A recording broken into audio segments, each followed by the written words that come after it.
မဲ့လူတွေမမြင်နဲ့တကားနောက်ွယ်မှာရောက်ပြီဆိုလို့ရှိရင်တော့ကိုအသက်ရှင်ခြင်းတလို့ရှင်ကြတယ်ဒီနေ့ဒီနေရာမှာဖခင်ကလူတွေရှေ့မှာဘာလုပ်တယ်လဲဆိုတော့စိတ်ဝင်စားအောင်လူတွေနောက်ွယ်မှာဘာလုပ်တယ်လဲဆိုတော့စိတ်ဝင်စားတဲ့ဖခင်ဖြစ်တယ်တင်းရဲ့ဖြစ်ခြင်းအစစ်မှန်တင်းရဲ့နှလုံးသားအစစ်မှန်ဘယ်မှာလဲဆိုရင်လူတွေမမြင်တဲ့နောက်ွယ်မှာတင်ဘာလုပ်နေတယ်ပဲ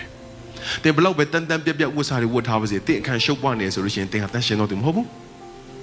တည့်ရတော်သူမဟုတ်ဘူးကျွန်တော်ပြောနားလည်မလားဆိုတော့တချို့ကြတော့ဘုရားကျောင်းမှာတော့ရှိနေတယ်ဘုရားကျောင်းတော့ရောက်လာတယ်ပုံပွင့်လေးပဲပြောပြစေအမှုလေးဆောင်နေကြတယ်ဟာအာရှာတွေလောက်ကြတယ်တန်ရှင်လောက်ကြတယ်ဒီမှာရှေ့သူတွေပြောတာမဟုတ်ဘူးတခြားတခြားနိုင်ငံလူတွေပြောတာဟာကြည့်လိုက်မယ်ဆိုလို့ရှိရင်တော့ဟာဘုရားကိုအရင်ချစ်တယ်လို့ပဲဒါပေမဲ့အိမ်ထဲပြန်ရောက်သွားရောကိုယ်အခန်းထဲမှာဒီလေးပဲလေးလံကာထားတဲ့အခန်းလေးထဲမှာဘယ်သူမှမမြင်တော့တဲ့အချိန်မှာဒူးစရာတွေလောက်ကြပြီညဉ့်ညံတဲ့ရုပ်ရှင်တွေကြီးကြပြီတမီးစားတွေမဟုတ်ကောက်ကတွေလောက်ကြပြီမွေးစေဝါတွေတုံးဆွဲကြပြီအဲ့ဒါဒီကျွန်တော်တို့က parish နဲ့သူမသားကိုမသားပဲပြောမယ်ဆိုလို့ရှိရင်ပါဇက်ကဖျားနဲ့လက်ကကာယလုံနေတယ်ဆိုတဲ့အဓိပ္ပာယ်ပဲကျွန်တော်ပုံပွင့်လေးပြောပြစီလူငယ်တွေအများများလို့တချို့ကြတော့အဲ့လိုပြောမှပဲနားလည်ကြတယ်ဆိုတော့ကျွန်တော်ဖျားသခင်ကအဲ့ဒီလိုမျိုးကျွန်တော်တို့ကိုအသက်ရှင်စေခြင်းနဲ့ဖျားသခင်မဟုတ်ဘူးအဲ့ဒီလိုမျိုးကျွန်တော်အသက်ရှင်ရတဲ့အကြောင်းအရာတွေဝိညာဉ်တော်ဖျားကျွန်တော်နဲ့အနီးနားမှာရှိနေတယ်ဆိုတဲ့အရာကိုကျွန်တော်သတိမပြုမိလို့ဖြစ်တယ်ကျွန်တော်တို့ဘာလို့ဘုရားခင်မြင်တယ်ကျွန်တော်ဘာလို့ဘုရားခင်သိနေတယ်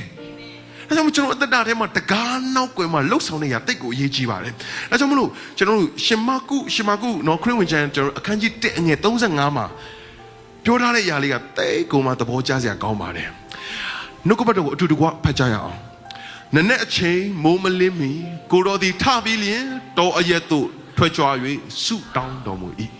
အဲ့ဒါမှာဘသူကိုပြောနေဆိုယေရှုခရစ်တော်ကိုပြောနေတာဖြစ်တယ်အဲ့ဒီမတိုင်ခင်မှာကြည့်လိုက်မယ်ဆိုယေရှုခရစ်တော်တညလုံးအမှုဆောင်ထားတယ်မနာချမ်းတဲ့သူတွေနာချမ်းခြင်းမရှိတဲ့သူတွေအကုန်လုံးလာပြီးတော့မှတန်းစီတဲ့အရာကိုယေရှုခရစ်တော်တယောက်ချင်းစီတိုင်းညလုံးပေါင်းနေပါအမှုဆောင်ပေးပြီးတော့မှအနာရောဂါငြိမ်းခြင်းအမှုရာကိုပြုခဲ့တယ်ဒါပေမဲ့နောက်နေ့မနဲ့လည်းရောက်ဘာလို့လဲမိုးမလင်းမီကိုတော်သည်ထပြီးလေယေရှုခရစ်တော်စောထားပါတယ်ဗျာရည်နေကြပြီကျွန်တော်သိပါတယ်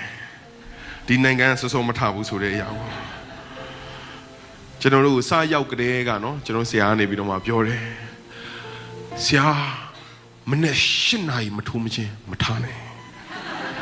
အဲ့ဒီမတိုင်ခင်ထားမိလို့ရှိရင်ဆရာဒုက္ခရောက်သွားလိမ့်မယ်ဘာမှမရှိဘူးကျွန်တော်သဘောပေါက်လိုက်တယ်ဒီနိုင်ငံလူတွေစောမထားဘူးအဲ့တော့ကျွန်တော်နဲ့အဆင်ပြေတယ်ကျုပ်ဘန်ကောက်မှာလည်းစောမထားဘူးဘာလို့မလဲညလုံးမလို့ကျွန်တော်တို့pastor care လူတွေကိုပြုစုပြီးတော့မှဆုတောင်းပြီးပြန်ရောက်တဲ့အချိန်ကဘယ်အချိန်လေးပြောဆိုမနေ့2 နာရီ 3 နာရီအဲ့အချိန်လေးမှာကျွန်တော်ပြန်ရောက်ကြတယ်မနေ့အစိုးရထားပြီးဆိုဆိုင်နေလည်းမဖွင့်သေးဘူးဘယ်သူမှလည်းမရှိသေးဘူး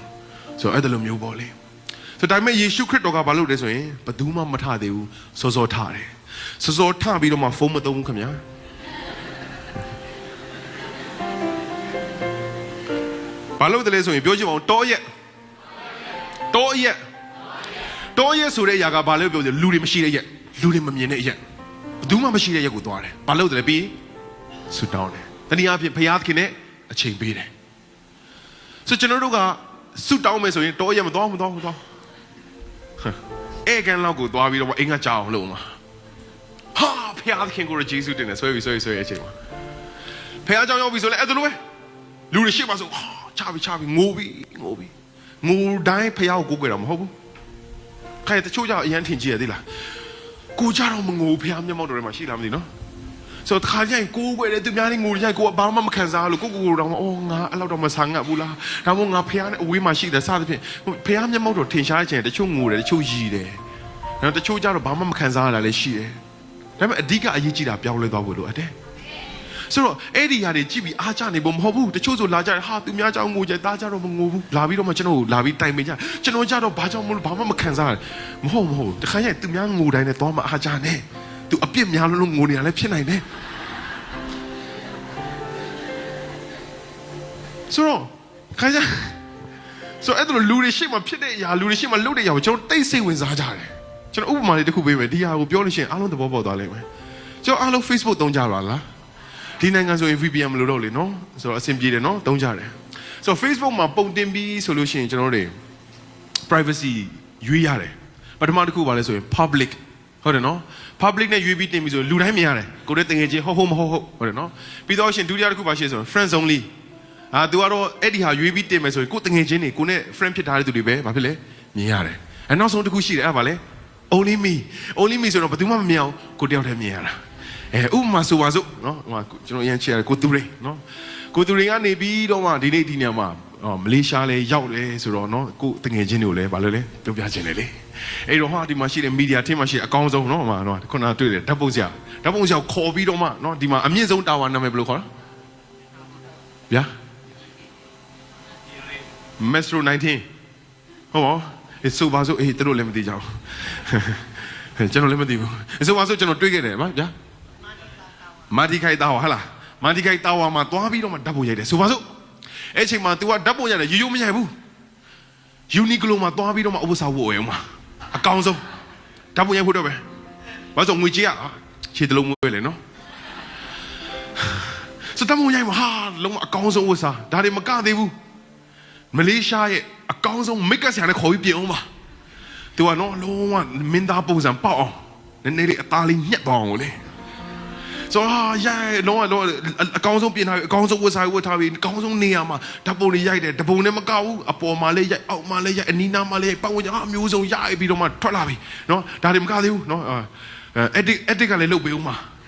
ဝက်ချန်လေးတွေဖြောက်ပေးဦးမယ်နော်ပြီးအသားလေးလည်းနည်းညှက်ပြီးတော့မျက်လုံးလေးနည်းပြူပေးလိုက်မယ်ခန္ဓာကိုယ်လေးနည်းနည်းလှအောင်လုပ်ပေးလိုက်ဦးမှာဆိုတော့အဲ့မှာပုံတွေထွက်လာပြီပုံ340ထွက်လာပြီးတဲ့အချိန်မှာအဲ့မှာလာပြီကိုသူတွေကကဲအခုချိန်ကတော့ it is my time to shine သူတွေအားလုံးရှိမှကျွန်တော်တောက်ပါမယ်အချိန်ပဲအဲ့တော့လာပြီး Facebook ကိုဖွင့်လိုက်ပြီပြီးတော့လို့ရှိရင်နော်caption လေးရေးလိုက်ပြီခုနပုံ40လောက်နော်ပါလုံးဝပြင်ဆင်ထားပြီးတော့ရင် caption ကရေးလိုက်ပုတ်ပုတ်ပါပါပဲအဲ့ဒီမှာလာပြီးပုံနေနော်ရွေးမနေတော့ရှုပ်တယ်အကုန်လုံးပုံ40လုံးစလလုံးပြီးတော့မှရွေးပြီးသွားတဲ့ခါကျတော့မှကဲတင်ခါနေကြမှာနေပါငါ privacy ရွေးရအောင်မယ်အဲ့အချိန်မှာ privacy ကိုရွေးပြီးတော့မှ only me နဲ့တင်မလားဘယ်သူတင်မလဲ only me နဲ့ဘယ်သူမှမမြင်ရတဲ့အဲ့ဒီ only me ကိုတယောက်တည်းမြင်ရမယ်ပုံကြီးကိုတကူးတကားရိုက်ပြီးတင်မလားမတင်ဘူးဘာလို့မလဲအမလီ public တော့မှတပည့် public ရှိရင်တင်ကျင်သေးတာpublic နဲ့ပဲတင်မှာဘာကြောင့်မလို့လဲကျွန်တော်တို့ကလူတွေရှေ့မှာလုပ်ရမယ်ဆိုကျွန်တော်တို့စိတ်ဝင်စားကြတယ်အဲ့ဒီຢာကိုအကောင်းဆုံးလုပ်ကြတယ်လူတွေရှေ့မှာဆိုကျွန်တော်တို့အားနည်းချက်တွေကိုဖုံးကွယ်ခြင်းကြတယ်လူတွေရှေ့မှာဆိုလို့ရှိရင်ကျွန်တော်တို့ကအကောင်းဆုံးကိုပဲပြခြင်းတယ်ဟုတ်တယ်မလားဆို public မှာတင်ပြီဆိုလို့ရှိရင်ကျွန်တော်ကြည့်လိုက်ပြီဆိုတခါတည်းကိုယ်အတင်းတော့ကိုမမှတ်မိဘူးဒီတယောက်နဲ့ငါဘယ်တော့မှ friend ဖြစ်သွားတာတော့အဲ့နဲ့ तू ပုံနဲ့ဝင်ကြည့်တော့နာမည်ကလည်းအပြစ်မှားတာခေါ်နေတာခွက်ထော် Facebook ကြည့်လိုက်တော့အမေ Grace တဲ့အင်္ဂလိပ်နာမည်တွေဖြစ်ကုန်ပြီနောက်ဆုံး Messenger လေးဝင်ကြည့်လိုက်တော့မှဆရာသူပြောထားတော့မှအမှစကားတွေပြောတာတယောက်ပဲ profile ကြည့်လည်းမမှန်မိဘူးနာမည်ကြည့်လည်းမမှန်မိဘူးဆိုတခါလေးကျရင်အဲ့ဒီ public post မမြင်ရဘူးကျွန်တော်နားမလည်ဘူးမမှတ်မိဘူး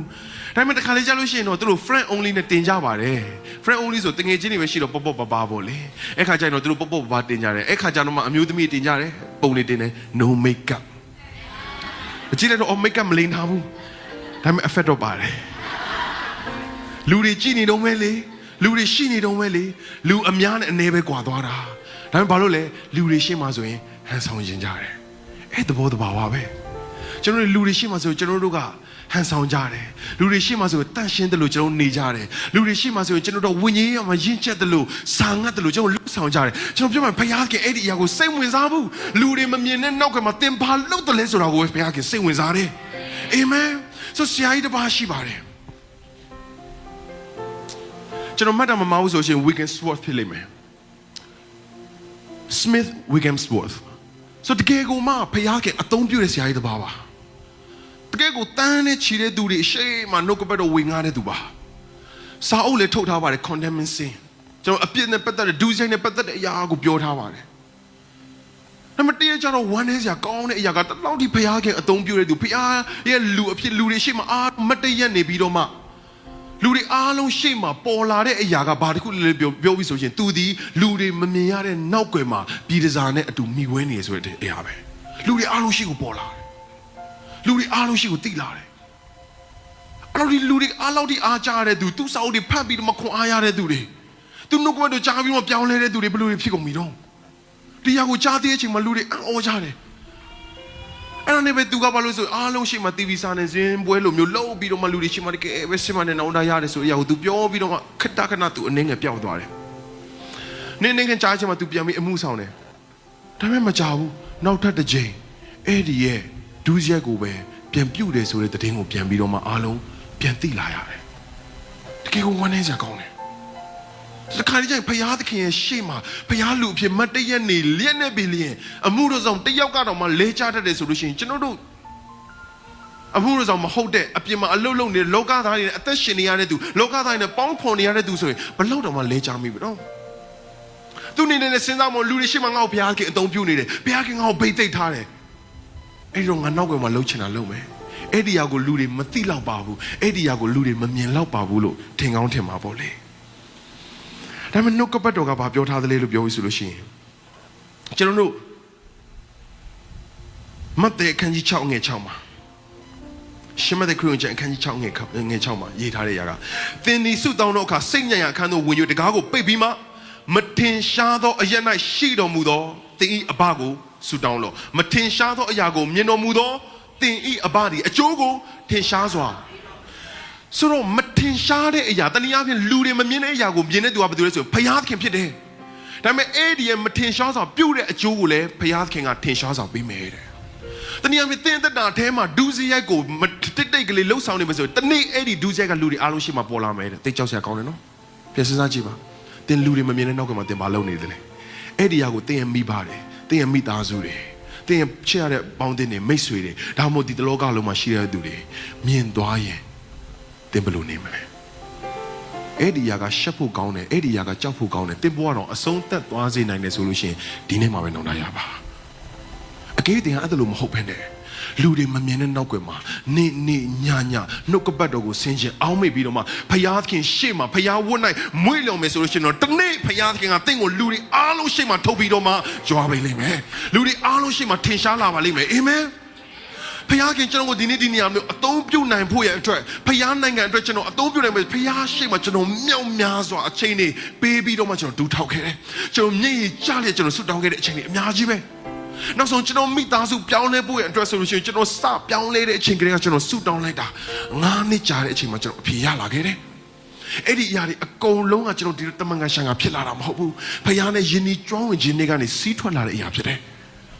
ဒီနေ့ကျွန်တော်တက်တာထဲမှာဘုရားခင်ထိုးခဲ့သူတော်အမှုရာပြုနိုင်တယ်ဆိုရင်တင့်တက်တာထဲမှာထိုးခဲ့တော်အမှုရာကိုပြုနိုင်တယ်။ဒါကြောင့်မလူတွေရှေ့မှာလှုပ်ဆောင်တဲ့အရာထက်လူတွေနောက်ကွယ်မှာဘုရားခင်နဲ့အချိန်ပေးဖို့နဲ့ပြင်ဆင်ပါ။လူတွေမမြင်တဲ့နောက်ကွယ်မှာဘုရားခင်နဲ့တကယ်တိုးဝင်ပြီးတော့မှချင်းကပ်ပြီးတော့မှဘုရားနဲ့အကျွမ်းဝင်ဖို့နဲ့ပြင်ဆင်ပါ။အာမင်။ဘုရားခင်တင့်ကိုထင်ရှားစွာ